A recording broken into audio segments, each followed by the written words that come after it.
What's up, YouTube, and welcome back to our Week 6 Weekly Digest, of course, with our co-host here, CapnSlinky. Hello. And as you guys can see, face cam. Yes, sir, we got him. He's on the show. Yes, I'm very excited we have him here. And another special guest, since we didn't have a Weekly Digest last week because of unfortunate audio issues, I apologize already for those again. But we do have, in fact, a returning member that you guys didn't see, but a new member for you guys. Excuse me. Monkey Man himself, Chris. Yo, it's me, the Monkey Man. I'm sad that we can't have his webcam just to see how fucking similar we look. That is true. We might pop up like a picture of Slink and Chris with the same face, yeah, side by side. Just to be like, this is what happens to Chris in 10 years. Yep, so we actually have a multitude of games because we have Week 6, and then we also have me and Mystery played our Week 4 game because that was postponed, so we're going to like merge those fucking together. Johners.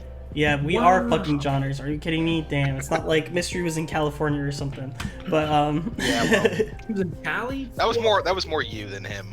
Oh yeah, for sure. Totally me. You forced him to go to California. It's 100% your fault. Oh yes, for sure. Slink is like, I live in California 24/7. I still get my battles done. That's my battle done. Hey, but actually, hey, we're both since 3 and 3. That is true. We're 3 and 3, but you're ahead of me. So that's yeah, by 2 points of differential. Yeah, that is true. He was bad, man. 2 points. But very, very close in that. And the race, as you guys can see, here are the standings. We have our resident Tristan, our Tip City Time Lords, in the lead, 5-1, as they do hold tiebreaker over the Miami Heat. Both of them with 16 differential. It's pretty cool. Mystery falling to 4-2 with 17 differential. I was to say 4-2, but still has the highest differential of the league. Yeah, because he had 2 6-0s, so that'll get you that. But and then following him up, Chris with the last positive differential. Actually, I'm lying. He's the second to last positive differential. Slink here does have positive differential. Goddamn right. I clawed right my way back for that one. Yep. We have Taylor right ahead with 4-2, clawing himself back into the standings. Slink followed by Cincinnati Bengala and Darms, which is Buxton. I could not think. Buxton, yeah. Buxton is here with his good resident old rain rain squad, which I have to deal with next week. Yeah, that's true. That's true. You can go ahead and beat him for me. I'll take that one just so I can climb ahead of him. I'm gonna try. But followed by me, I'm just right outside of playoffs, but I clawed my way back. Terrible start with 1-3. We were not doing great, but we have come back as kind of spoiler alert, winning our last 2 games. So we're here back 3-3, right in the thick of things, tied with a bunch of people and only 1 game behind the top leaders, and then 2 games behind the top 2 seeds. And then we have following up Monster, who is only 1 differential behind me with his resident Trick Room. And then following that up, we have 2 and 4 Southside Storm Axis, which is Smith, -7. He's still in this race. And we have the Aaron and Steph backing up the group with 0 and 6. And then they're pretty bad differentials. But I think technically they're still in it, but the best they can go in is 6 and 6, and they need God's help to get back in. But 5 and 6, yeah. There's only 11 games, so yeah. So it's looking really rough for them. They can scratch out a playoff, but 1 more loss completely does them. Steph, I think, might be out of it. Aaron could definitely pull it back. If Steph wins out, he's not out of it, and like Buxton loses out. But well, the thing with Steph is that he has such an insane amount of differential to pick. That is true. That is true. But yeah, so moving on, we're going to go straight into the games, and I think we have a couple transactions. I don't think there's very many. I think if there's any at all. Is there? I mean, we want to cover transactions for week 5 into week 6. Oh, there was 2 transactions. We didn't get it last week. Oh, that is true. We didn't grab it last week because of stuff. So yeah, because corruptions. So for week 5, week 5 is a bunch. There's a lot. Okay, well, we're going to go over transactions really quick before we get into games, just so we can go over with you guys. So week 5 transactions is going to be actually Chris here. So Chris actually dropped Like and Rock Dusk for Shaman, and that was active week 5, so we might have already gone over that. But yeah, well. Oh well. I think that was a very good pickup for Chris. Adds a grass type that he decently needed. A very versatile Mon, and Shaman is always in that debate of whether it's good or not or bad. And it's time for Chris to prove whether it is or not. It's not a question of whether it's good or bad. It's whether or not you can use Shaman effectively. I cannot. I know that's understandable. I also think it just goes into it has to have good team comp around it to function right. So, and then it also comes down to skill. But I think that Chris's team really lets it do what it wants to do. So I like it. There's a word I was looking for. It compensates for it or something like that. So maybe let me pick up the transactions because you're looking at them and my webcam is gone. Is your webcam gone? It's I'm showing you true. guys it. LMAO. This is funny as hell. This is That's a good thing. fucking Oh, let me. Sorry guys, technical difficulties. We're having Slink screen on here. There you go. Slink will say the transactions because I'm dumb. So Okay, we'll have so after Chris dropped Lycanroc Dusk for Shaman, Aaron dropped Tapu Koko for Buzzwole. He dropped Megalop for Mega Gyarados, dropped Skarm for Torn, Mantine for Comfey, Thwackey for Eldegoss, and Glalie for Rotom Frost. So overall, I don't like it. I think it makes the team worse. I think he lost a lot of speed. He lost a lot of speed. He picked some of it back up with Torn, so his speed tiers aren't terrible. Like Spectre at 130 to Torn at 111 to Comfey at 100. Doesn't matter because it always uses triage anyway. Yeah. So it's basically 130, 111, 95, and then it drops to Rotom Frost. Yeah. So I think the speed's really sucky. He did pick up cool setup options with Mega Gyarados. Mega Gyarados can be a little bit of a one-trick pony. It kind of gets stuck in that, funnily enough, because he has the literal one-trick pony on his team in Spectre. But I like it adds a lot to his bulk. Like Buzzwole, Cresselia, Zygarde, Heatran is annoying as hell, and then add Gyarados in there, who has bulk in his own right with Muck, and then Comfey. Rotom Frost is a cool pickup. I do like that. It gives him a better overall functional mon, versatile mon, and I do like Eldegoss. It gives him finally that grass that we've been talking about him needing. The big thing for me is losing that huge physical hitter. Mega Gyarados is a huge big physical hitter, and Buzzwole can function that way too, and he has Zygarde. I just don't know. Lop is such a good mon. Lop is fast, adds versatility, and added so much to his team, and so did Tapu Koko. I think looking at it, it's not as bad as I originally thought, but I do think you definitely saw a drop. It seems like Mega Gyarados is going to have to set up every single game. Not that it doesn't want to anyways, but it's going to have to win games. Well, I mean, we'll get into that later, but it was definitely a scary-ass mon against me, and thank God for Power Whip. But, it's for sure, it's going to be we're going to see Aaron have to really, we could see him definitely getting better and better. We're seeing Aaron, definitely go up with that kind of stuff. So, excuse me. I'm not going to say that the transactions are terrible. I'm just going to say that they're very mid. And we're going to have to see how the skill of Aaron kind of takes over for that. And what is cool though, being 0-6 minus 15, you kind of can just start to experiment and see what you like and kind of use Pokemons that you like. And that's kind of, I think, what he's doing. So be experimentative, try different things, make crazy plays. You're kind of at that point where you have to.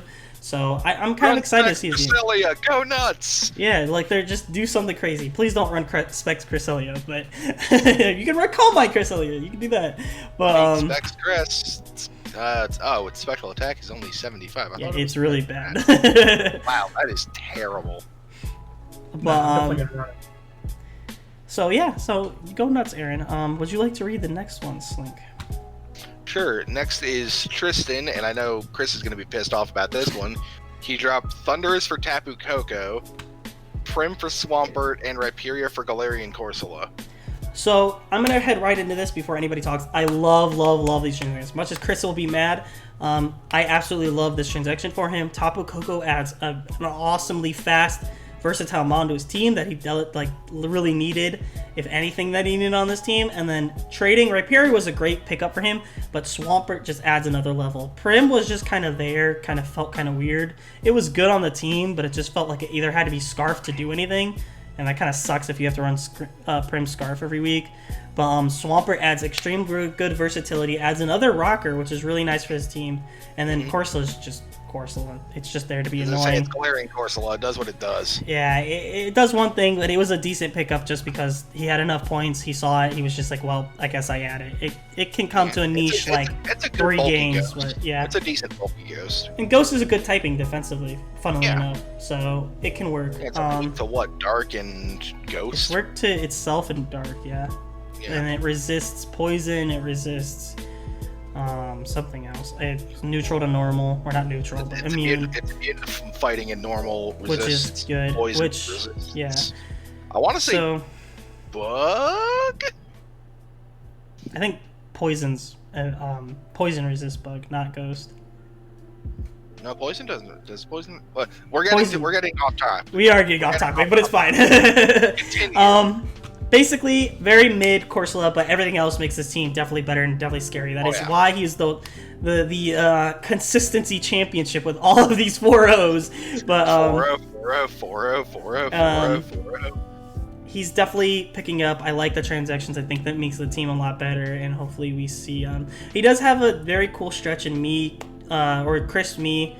But the remaining of his schedule, I'm just gonna throw it out there, is not that hard. Monster is still proving himself with Trick Room, and this team functions decently well in Trick Room, anyways. And then he has Chris, who's been on the uphill for sure, so that's definitely a challenge. And then me, I'm gonna say that's a challenge for him. And then Aaron and Smith. Aaron is 0-6, and Smith is like what 2-4, something like that. 2-4. So they need to prove themselves, but definitely an easy closing schedule. So we might see Tristan. I could even say top tier run the tables. So we could definitely see a run the tables with Tristan. But moving on, what else do we have? I think we have like 2 more transactions. Yeah, we've got 2 more and then 3 more actually. Okay. So Smith dropped Espion and Quilladin and picked up Araquanid and Shedinja. Okay, it was very mid. Quilladin and Espion. Espion was just to take over for like another terrain abuser that wasn't Halucha, which kind of sucks. Araquanid's cool because his HO now has webs, which is really, really cool. It's kind of trading speed for speed, I think. Araquanid does add a little, like, people forget that this thing hits hard as a truck. This thing hits really hard. It's really hard, and it's also pretty fucking bulky. It is pretty bulky. It gets, its base attack's only 70. Water Bubble. But, I think Water Bubble makes Liquidation hit hard. Yeah, that makes sense. But, It basically gives stab on top of stab. Yeah, okay, yeah, that's what it does. But, so that adds another hard hitter, but it also is mainly here for webs and is another defensive Pokemon to pair with Miltank Registeel. And then Shedinja's just here because he probably didn't have points and was just like Shedinja, which can work on HO just because of like everybody wants to use super effective moves and stuff on these other mons. You can kind of swap Shedinja in and they might not have a move for it. It can be annoying. So, but that's really cool. So I think it's very mid. It's just a couple of very mid swaps. We don't have a lot to talk about it. But yeah, let's move on. Okay, and then next one is Mystery dropped Cobalion and Noivern for Nihilego and Druddigon. And I think he did this pending a trade. Yeah, so that still hasn't happened. We've heard that there might be a trade. The trade deadline is at the end of this week, so we don't know whether or not that's going to go through, but we'll see if any big trades are made there. Nihilego Druddigon, we talked a lot about this. I'm not the hugest fan just because I really like Noivern with Tapu Fini, as it's a dragon that can still spam Draco and it's Dragon Stab. He likes having a better lead and a better Scarfer in Nihilego, which I can agree, that's something good. He already had Spikes and Toxic Spikes, so Nihilego's a little weird that way. It does give him 2 more rockers, which is cool. It's always nice to have rockers, especially when you have Mega Mawile, Lando, T, Greninja, and Rotom Heat. But adds him a good defensive option in Druddigon because Druddigon doesn't necessarily like spam a lot of its stab, but it does in certain niche situations need to with Dragon Tail, stuff like that. I think it's very mid. I don't personally like it, but I know that he likes it, so if he likes it and he's comfortable with it, then it's probably a better thing for him because he used Noivern once and Cobalion never came to a game. So if these are mons that will consistently add rather than take away from the team, I think that'll be overall better for him. But yeah, so I don't think these, like, I wouldn't do these trades if it was me, not trades, but transactions. And he did make these trades. We kind of mentioned it, Slink did before, but but he's pending kind of a trade, so this might be for points and stuff like that as well, but we'll see what happens there. But yeah, we can move on unless Slink has something to say. Or Chris. We can't hear him. He's speaking, but I don't hear anything. Oh no.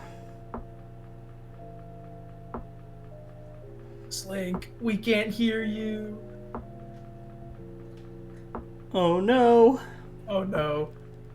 There it is. There it is. He's back. There we back. All right. So, were you saying about anything? No, I was saying it was a points thing for Neolego and Dredagon, but Okay. anywho. All right, Chris. You had anything next to say about this? Or sorry, before we move on. I No. just wanted, Oh yeah, we didn't do all that. So we are going to give you this story again for the second time, and we have to embarrass Chris one more time because this is Resident Weekly Digest. We have to embarrass somebody, mainly me. It'll happen from Slink at some point. But Chris really wanted Tapu Koko and was this close to getting it, but he took 15 minutes to find a one-pointer that suited his exact wants, and he didn't end up getting the Tapu Koko, so that really sucks. The hilarious part is that if you had just grabbed Tapu Koko and then picked any one-pointer, there's an hour grace period on transaction tickets. Yeah, so you could have changed your one-pointer as well. You should have just grabbed Tapu Koko. I didn't know that. Why didn't you tell me It's in the rules. It No, is in man, the rules. you think I read the rules? I bring return power to every Sounds like a game. you problem then. It does indeed. All right, but we'll move on because we are attending a lot of time on this. But I think these are final big. one, yeah. This because we're kind of covering 2 weeks a little bit. We're not going to cover the battles of last week, but we're going to cover the battles. Since this is a little bit bigger one, we're going to go a little bit longer. Sorry if you guys can't listen to all of it, but we do have Slink Deal Face Game with it. here, so we need to I was gonna say, see his beautiful you face. have my beautiful face. Yes, exactly. So you get to watch him for 45 some minutes. So we're gonna go on to the next transactions then. If you Next would. transaction was Buxton, who dropped Kingdra, Volcarona, and Ice Cube, as well as Bisharp and Meowstic M, and picked up Latios, Kabutops, Doublade, Obstagoon, and Mienfoo. All right, guys. So these transactions I 100% love. I love these transactions. He already had Busted Rain, but he dropped Kingdra, which is very similar to Mega Swampert and Rain, which is just kind of water spam there. But he picked up Kabutops, which is a really great low value point mon that works amazing in Rain. I love dropping Volcarona for Latios because it functions a lot better in Rain as well. Volcarona was a cool test for him, but I think Latios is just going to function as that special hitter with Zapdos a lot more than Volcarona was doing. He kind of get rid of that fast special hitter in Rain, but with Zapdos, Latios, who are both fast in their own right, I don't think you need to worry about that too much. And then your two physical strong hitters with Kabutops, Mega Swampert, and I forgot to even mention Nidoking is in there as well. And then dropping Bisharp for Obstagoon, which gives him, I think, a actual real dark type that is still really good and hits like a truck. Hey, don't this fucking whole diss on team, Bisharp. I'm not dissing on Bisharp. That mon is great. It hits like a truck. I get it. It's for webs, stuff like that on Rain. But I love Obstagoon. I think it's great. I think it gives him Sucker Punch options. It gives him just so much that he desperately needed. He didn't necessarily desperately need it, but I feel like it gives him something a little bit more that push him over the top. Doublade's cool too, just because Steel type, it takes less. And Rain, a good Ghost type to add to the team, and it can be there for like weird sweep options later on with Shadow Sneak. It's a good defensive mon with the Eviolite and stuff like that. And then Mienfoo he picked up because 1 point mon that he needed for points, stuff like that, or whatever point, 1 or 2 points, whatever it is. The person who is staring down the barrel of this team going into week 7, all I can think of is, well, fuck. That is true. That is true. This is a lot harder to deal with. Who's facing It's true. this upcoming week? Slink is. Oh, Yeah, I am. He faces me week 7. So I think definitely great trades for him, and I props to Buxton. I think he listened to advice from some other people and picked up a few things. And I think he experimented a little bit on his own with some of these transactions, and I really like them. So props to Buxton. I think that Buxton needs to get back in the win column because he had 3 wins in a row and then 3 losses in a row, and we saw it go downhill from there. Zapdos was in the MVP conversation and then just managed to get, I think it's like 2 kills in the last 3 games, and it's been really disappointing. So, talking about this, we're gonna hop into, I think we're gonna go straight to Chris's game. We'll start that out first. How does that sound to you guys?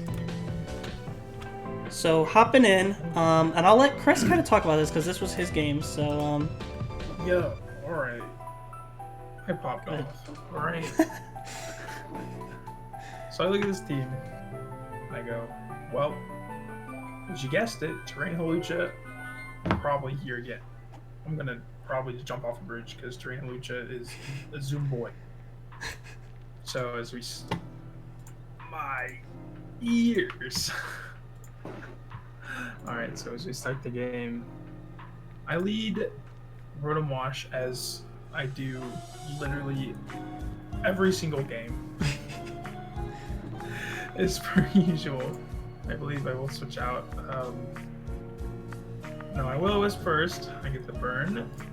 And then he has, as you would guess it, a good old berry to get it off. And I'm like, oh, he Toxics me. And this is the funniest part. When I Will-O-Wisp him and he heals it, and then he Toxics me and I heal it. So I'm just like, you know what? I'll do it again. He's burned. And, go in, pop off. I think we're not going to go over the whole game, but yeah. The biggest thing I can put in is the Lumberry Rotom was huge, not getting toxic. You ended up sacking it pretty early, but it not getting toxic early was really nice. I think Donphan put in a huge amount of work, especially since the big thing I'm going to say for Smith is you forced in Lucha too early. You killed off, you let your Tapu Lele die on a read or whatever you were doing, and then you felt like you had to force Lucha. I understand that, but I feel like you need to play with the game. Just because Lucha has the option of terrain and being faster than everything doesn't mean you necessarily have to go and do it right there. There was no chance for Lucha to do anything at that point. I feel like if he would have went Lando I, he would have been in such a better situation because Chris had literally no swap into Lando I in this entire game. Yeah. Yeah, I know. That thing was scary. And then letting it die there was just like... I would have rather him waste the Lucha option than put him in a bad situation and just waste the Pokemon completely. And that's what kind of happened. So, yeah, because I think in that turn, Donphan was out and had already taken Chip, and Lando I just killed with an Earth Power, which he could have calced and seen that was the spread. So the biggest thing was that I think, Smith, you need to work on, it's okay to, like, I know your team functions a lot off of Terrain Lucha, but Lucha can function on its own and doesn't need to be in terrain to function as a Pokemon. It just helps. Lucha by itself is a good enough mon. And I think you put yourself in a better situation rather than trying to force something that's just not going to work. And then the biggest thing I have to say, I know Chris will be popping off, but Dragapult finally got a kill, ladies and gentlemen. Yes, It's here. The number one. Or the number, what was it? You were 5th? The number 5th selection of the draft this year. It fell all the way to him, and it finally picked up its first kill in week 6. Which sucks, but whatever. I mean, it's okay, Chris, because my Garchomp still doesn't have one, so I'm in that boat with you.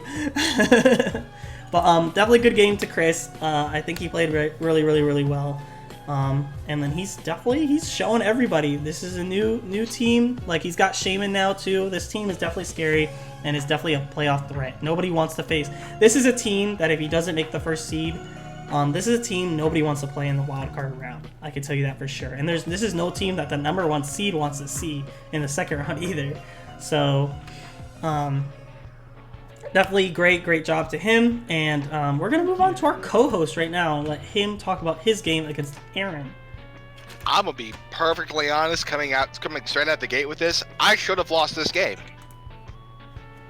Oh, I was surprised. I think I watched half of this, but I think I know what's gonna happen. He missed the blizzard. The blizzard miss. It's blizzard. It misses. Yeah. The blizzard miss definitely sucked, but the main reason that I actually got the win is because same deal as last time. My water type dodge fucking power whips like nobody's business. Yeah, so I'm going fast as hell through this, so we're seeing it. And I love the fact that Surging Strikes did nothing to Cresselia. I know it's Cresselia, but I was just like, bruh. Oh my god. It's like 30. Great. It's usually you see Urshifu and then Cresselia is the swap and you're like, oh god, and then you're like, oh, it's the water one, and it takes like 20% from all 3 Surging Strikes. You're like, okay, well. But my Lodic was huge, definitely in this game. I'm going through this game real fast here, kind of watching it. My Lodic just did not care. Staying in on that Volt Switch was kind of crazy too, just keeping that health. I knew I could take one. What's crazy too is the Torn didn't have Grass Knot either. I was really expecting it to be Grass Knot, and I don't think it was, or he didn't reveal it. So yeah. Big going through this. This game was long. You guys went. Yeah, this was a long one. But good job to Slink. I mean, luck happens. We've seen it. No, like I shouldn't have won this game. I should have died to a power. I should have died to Mega Gyarados, but Power Whip missed, Toxic hit, and then I just swapped around. So I'm literally on hyper fast trying to get through this game. I'm on hyper fast, and I'm just passing turn 40. I'm on 38, so. Also, the roll. I think there was. Oh, he was Grass Knot. He was Grass Knot. That's. Oh, he was Scarf. That's what it was. Okay, so he was locked in. The setting up there with Mega. Alakazam. Or no, with the Spectre was kind of weird. I think for me. Yeah. And then the Power Whip miss was huge. He just won from there. Yeah, at +2. So yeah, that really sucks for him. Yeah, and you should have definitely lost this game. I think good job for him. I think Aaron is finally realizing, I want to shout out to him because he's finally realizing his win cons. I think sacking the Spectre there was a little weird, especially setting up, knowing that you died to 2 of whatever he did to you. After you press protect and like saw what he was doing, I think you should have just attacked at that point. There was no reason to set up, but I mean, GG's to Slink. It happens. Power Whip miss. It's Pokemon. I mean, well, like he said. Power Whip win in 2 seasons. I know. That's kind of crazy. But wasn't it by Gyarados too? It was also a Mega Gyarados in the last one. It was Hero. Poor Hero. But so yeah, I think it's just Aaron is finally realizing his win cons. So shout out to him. He definitely should have won this. Got his first win. But it is what it is.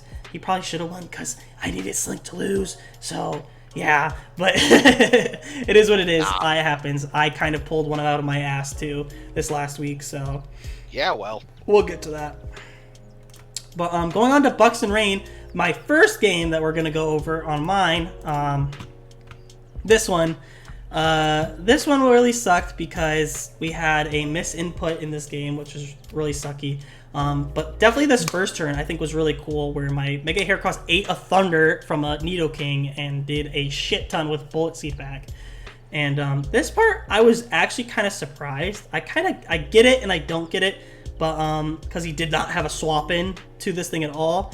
But I thought 100% he would save the Nidoking because it just like eviscerated my team. It's a Nidoking. That is true, and it just eviscerated my team. And I made a huge big balls play in turn 5. I thought he was just gonna kill me. 100. I thought he was just gonna press Hurricane again, because I couldn't kill him with Zeraora at all. So I thought he was just gonna Hurricane me again. But he actually U-turned, and I got Heracross in, which was what I needed. And then he sacked Zapdos, which I thought was definitely weird again. And then the next turn he went Swampert and had press flip turn, and my Mega Heracross 100% would have died. And he misinputted and didn't go Mega. So that's, I think, the biggest part of that game was that. I want to say Blastoise put in work with that double leftovers with Rain Dish. That was really sweet for me. And then I just kind of flipped turn Zeraora. I had to sack the ramen noodles here, unfortunately, just because of I needed a free swap in. The full spin at Volcarona was really, really cool. I did like that. But I did have a Blastoise that did not care. I just Toxic'd in. If he was sub though, he low-key could have won just right there and then. So big thing was just Rain with the misinput. It sucked, and then a little bit of weird moving around with Pokemon swaps and stuff like that. But overall, pretty decent game for both of us. GG's to Buxton, but not much to talk about there. My boy Mega Heracross grabbing 3 kills, which I really enjoyed, and then Zero Aura putting in the work. I doubted him, but I ran Special Zero Aura, which is a set you never really see, and really it just worked. Thunder picked up the KOs. So, yeah, I'm really excited about it, and I think it was really good. Not much to talk about there, though. So moving on, we go to, I think, Tristan and Steph is the next game I have up. And this one was just... it was... It's the same story every week, I think, with Steph.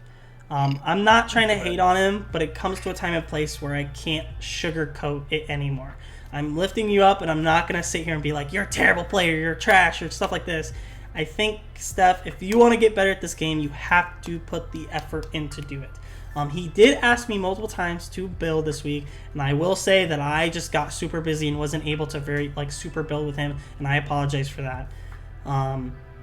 But at the same time, you reach out to other people. If one person gets busy, there's other people. We have Mystery, who is our co-host. We have Tristan. We even have Slink here that I'm sure would be happy to help. So biggest thing is just asking for help. Biggest thing here, I guess, in the game was there was no swapping to Kirim, which is usual, but there really was no swapping to Kirim. I'm really surprised. Like, he went Suicune on the Kirim after he kills the Incineroar and just, like, scalds it to burn it. And it was like, why did you just, like, sack your Suicune when you have a whole-ass Mega Gardevoir? And you could tell that he switched moves, so he's not Scarf, so your Mega Guard outspeeds. You have to force it to swap it. It's basic moves. Yes, you have to, like, know what your, like your win cons and stuff. Like, Suicune still had good mods. Know your win cons, know your answers. Biggest thing there, I'm gonna start skipping turns because we basically see. I mean, the cool thing was the Shucka Berry, Black Sabbath, the Soaking Galar picking up the kill against Nidoqueen, which was huge. And then it kind of just, I hate to admit it, but it was just over from there. I think once the Nidoqueen died, it just was like, okay, there's not really any hope. Yeah. But yeah. Nidoqueen was the main answer to Tapu Koko. Main answer to Tapu Koko. It was the main answer to Mega Scizor, if I'm being honest, especially when Incineroar was dead.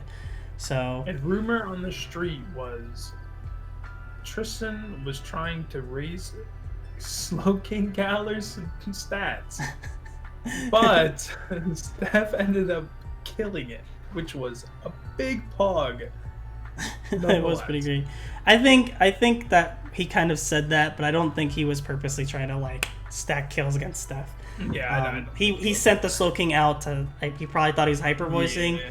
He went out to just tank it, and he got killed. I don't think it was a big huge deal. I don't think he was purposely trying to stack kills or anything. Oh yeah. But I mean, it also preserved his 4-0 records. Yeah, he probably wanted that. I wouldn't be surprised if he sacked 2 months for that. But yeah. The Calmine Mega Gardevoir was really cool though, and could have definitely won. Mega Scizor was still alive though, so tends to happen. I say you're not living a bullet punch. Mm-hmm. So yeah, not much to go from there. I'm gonna skip turn. I'm actually not even on fast, so yeah, I'm just gonna go through there. But good win for Tristan. Like I said, puts Tristan in the win column, in the top seed. This win put him in the top seed. So shout out to Tristan for that. Mm-hmm. So gonna move on to, I think, Mystery and Will, which was an amazing game like usual. Oh, this game was nuts. It took forever, I can tell you that. Oh. I remember watching it. But this game was really, really, really good. The first thing was that was a huge crit. I think that's what we did talk about. Huge crit on the Clefable that made the Clefable basically useless, which is funny to say. And we'll see a little bit down the turn. I think that the deciding factors were the Mega Mawa miss on the Mew that should have been dead, and would have had the Mega Mawa's a lot of health still on it to where the Weavile could not kill it later on. Yeah. That was huge, and it forced Mystery to make a little bit more plays than he probably should have. But I think overall Mystery played really, really well, and I think Will played very, very well.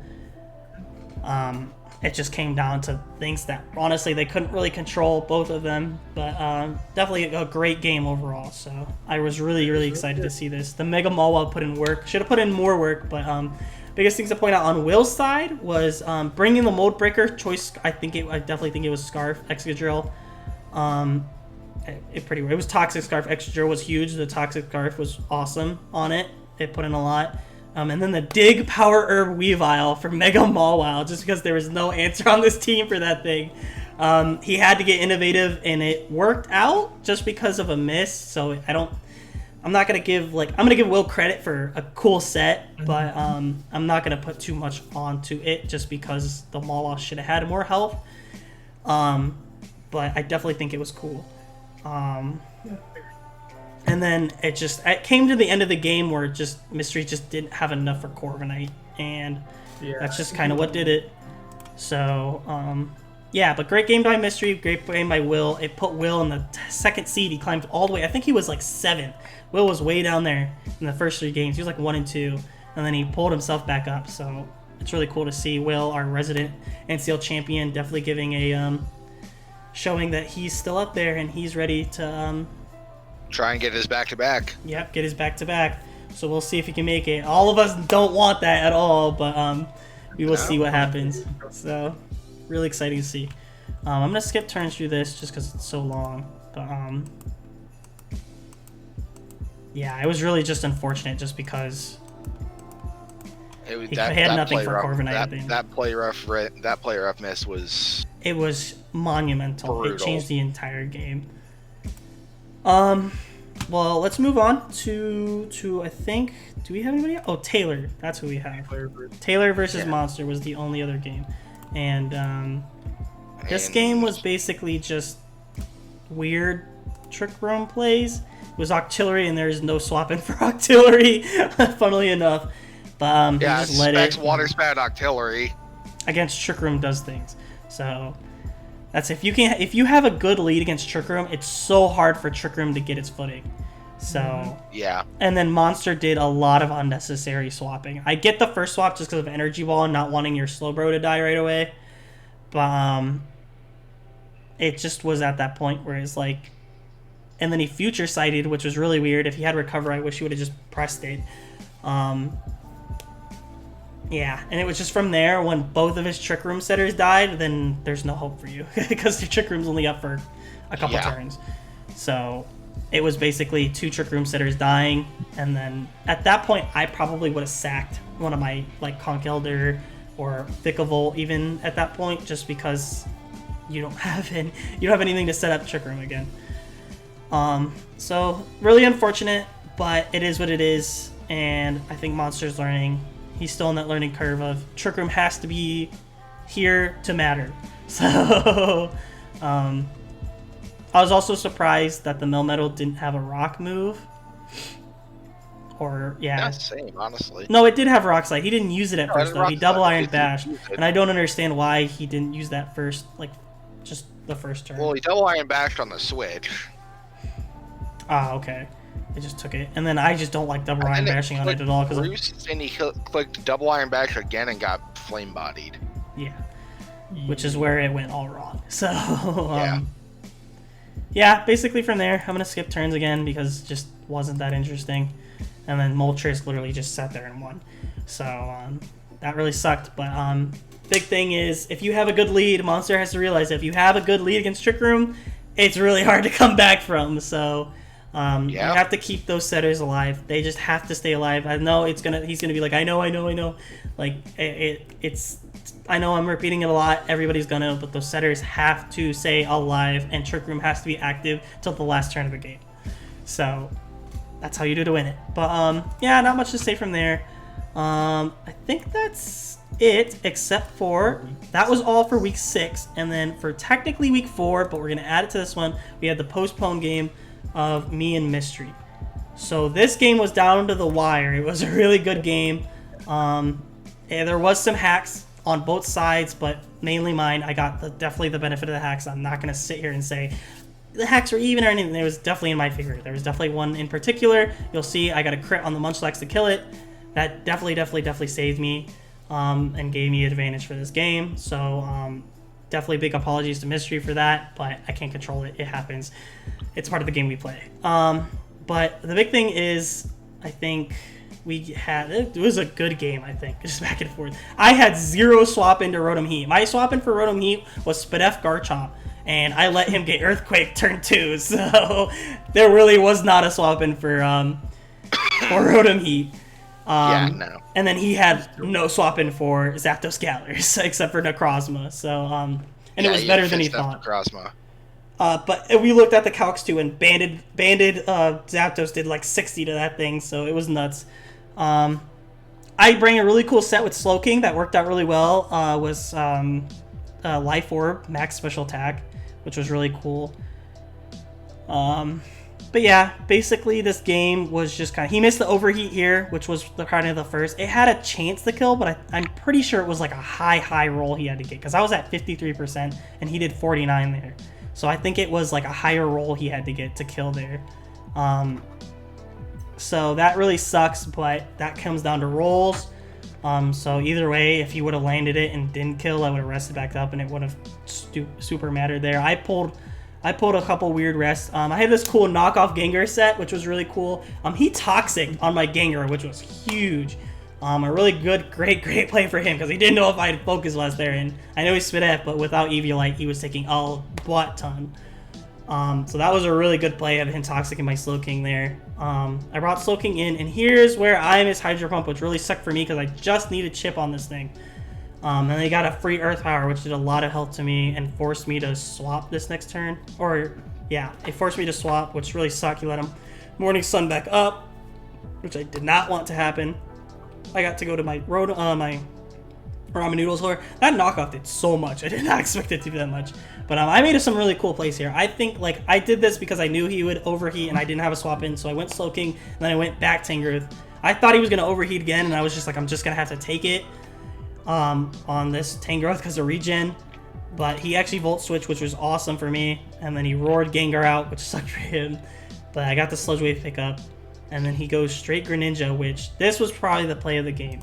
I thought he was just going to Dark Pulse, but I was sitting there and I was thinking, and I was like, he's probably going to U-turn so he can get into Rotom or get into to Lando T again, because those two really hurt my team at the time. So I was sitting here and thinking, I need a play to make. I need Chip on this Necrozma or something, and Zapdos needs to get in clean, because I could not come in, even a Dark Pulse, because I lived one Photon Cannon. It was in my favor to live one Photon Cannon from the Necrozma we count. So the reason I made this play in here was because I needed to make a play. I felt like I was behind. I did not have a swap into Dark Pulse. Tangrowth got 2 code. It was not Spadef. It was Fizdef. Gengar got annihilated. Zapdos lived, but it got hurt, and I couldn't kill the Necrozma. So there was no point to go to it at that time and risk that. Even U-turn put it into range of Necrozma. So like everything it was like any kind of chip, and I needed to keep it healthy, and then I didn't want Slowking dead at the time, so I said, I'm gonna make a play here. Gengar helps me a lot, but I need to make a play. So I stayed in thinking he would U-turn, and he did, which was great. And I got the Sludge Wave off, and then I subbed on the Rotom coming back in, so he couldn't do it. And then this is the big play where he got the rest here.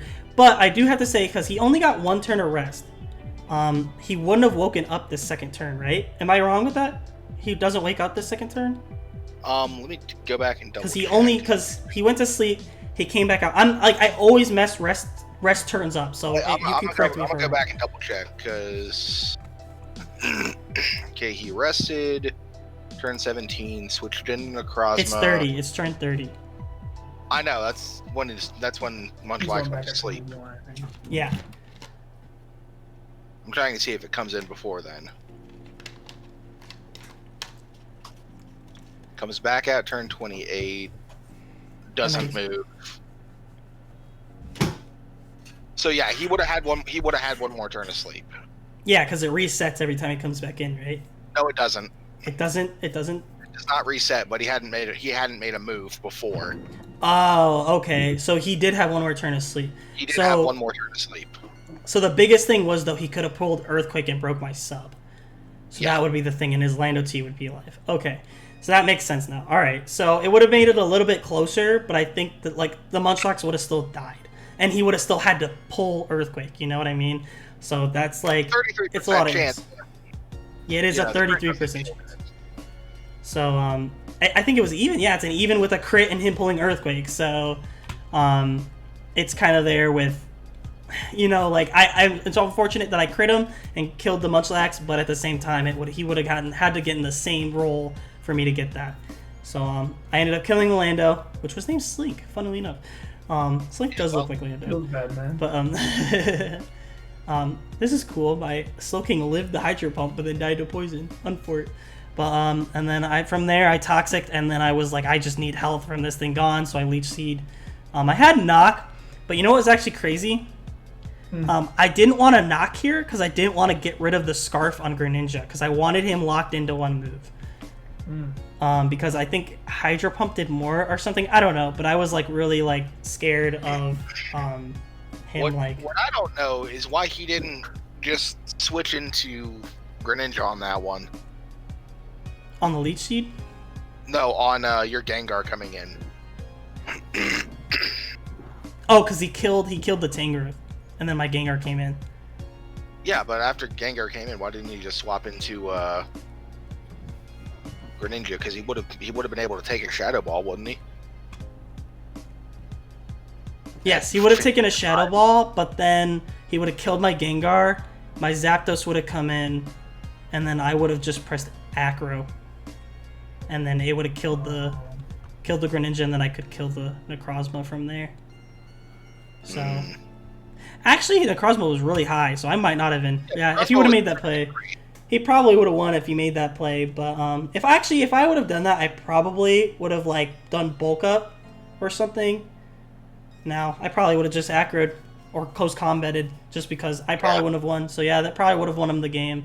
But yeah. So I think he was just probably upset about the crit or something like that. But, probably. It's give and takes. Or thought you might just go for Sludge Wave. Yeah, and if I went for Sludge Wave, he just lost outright. So he tried to put it because a crit Ice Beam would have won him too. So GG's to Mystery. I think it was a great game personally. The crit really sucked, but it was kind of like if you would have had to pull Earthquake to break the sub too. So but it definitely sucked. I'm not gonna sit here and go, it doesn't matter. The crit 100% sucks, and it probably cost him the game. But this game was great in my opinion. I think it was really good, and that wraps up our week 6 and everything. But I think that's gonna wrap it up. Does there anybody wants to say about a certain coach or anything? Chris, do you have anything to say before we head out? For Tristan, trade me Tapu Koko. It's not happening. Slink, anything you got to say before we head out? I'm so willing to take Spectre. Well, Aaron, if you're listening, you're doing a team meltdown. You could maybe Slink will take. I still have a transaction ticket left, so I can make some changes and make. Yeah, just pop we off could there. see maybe something big. Maybe we see a Spectre move around. But big thing I will say too is I'm open to trade offers as well right now. So we'll see where it goes. But You want to trade thank you. What'd you say? I'll trade you Dragapult. Dragapult sucks. You've only gotten one kill with it, dude. I know. It's not even a good mon. It's gotta go. It's terrible. Gotta go. You're right. It's just a hindrance to your team. You want to trade what's it? Dragapult, someone else for like Garchomp. We're not doing this on the week. All right, let's go ahead and talk about grades. All right, guys. Well, thank you so much for joining us for this digest. We got to see Slink's beautiful, gorgeous face today. We're really glad he could join us, of course, like every week. But thank you to Chris as well for joining us. And if you liked the episode, please leave a like. Leave a big like for Slink. Say Slink in the chat, CapnSlinky, something like that. We need the pogs. We have him staring deeply into your soul. If you don't, you're gonna see that in your nightmares. So we'll catch you guys later. See y'all on the flip side. Bye.